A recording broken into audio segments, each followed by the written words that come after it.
the source of power. Man's brain, body, mind, faculties, and talents are the mere instruments he uses in demonstrating greatness. In themselves, they do not make him great. A man may have a large brain and a good mind, strong faculties and brilliant talents, yet he is not a great man unless he uses all these in a great way. That quality which enables man to use his abilities in a great way makes him great, and to that quality we give the name of wisdom. Wisdom is the essential basis of greatness. Wisdom is the power to perceive the best ends to aim at, and the best means for reaching those ends. It is the power to perceive the right thing to do. The man who is wise enough to know the right thing to do, who is good enough to wish to do only the right thing, and who is able and strong enough to do the right thing, is a truly great man. He will instantly become marked as a personality of power in any community, and man will delight to do him honor.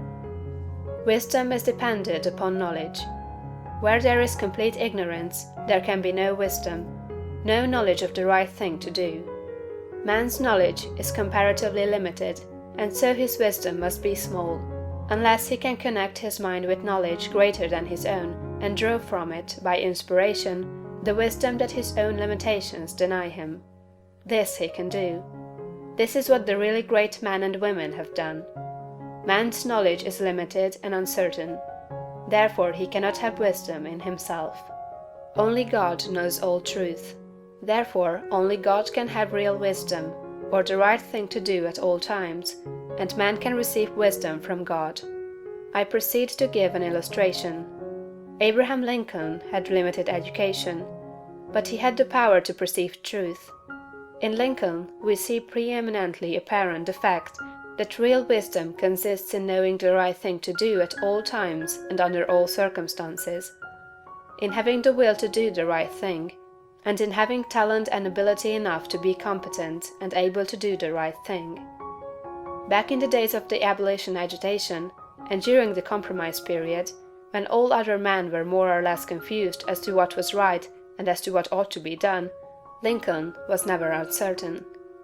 He saw through the superficial arguments of the pro-slavery men.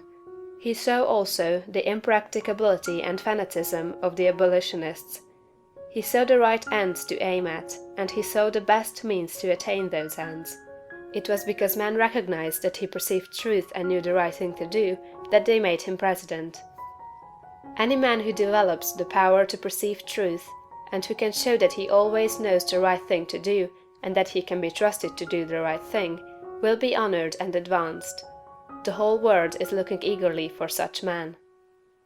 When Lincoln became president, he was surrounded by a multitude of so-called able advisers, hardly any two of whom were agreed. At times they were all opposed to his policies. At times almost the whole North was opposed to what he proposed to do. But he saw the truth when others were misled by appearances. His judgment was seldom or never wrong. He was at once the ablest statesman and the best soldier of the period. Where did he, a comparatively unlearned man, get this wisdom? It was not due to some peculiar formation of his skull, or to some fineness of texture of his brain. It was not due to some physical characteristics. It was not even a quality of mind due to superior reasoning power. Processes of reason do not often reach knowledge of truth. It was due to a spiritual insight. He perceived truth, but where did he perceive it, and whence did the perception come? We see something similar in Washington, whose faith and courage, due to his perception of truth, held the colonies together during the long and often apparently hopeless struggle of the Revolution. We see something of the same thing in the phenomenal genius of Napoleon, who always knew, in military matters, the best means to adopt. We see that the greatness of Napoleon was in nature rather than in Napoleon, and we discover back of Washington and Lincoln something greater than either Washington or Lincoln. We see the same thing in all great men and women. They perceive truth, but truth cannot be perceived until it exists, and there can be no truth until there is a mind to perceive it. Truth does not exist apart from mind. Washington and Lincoln were in touch and communication with a mind that knew all knowledge and contained all truth. The same is true for all who manifest wisdom.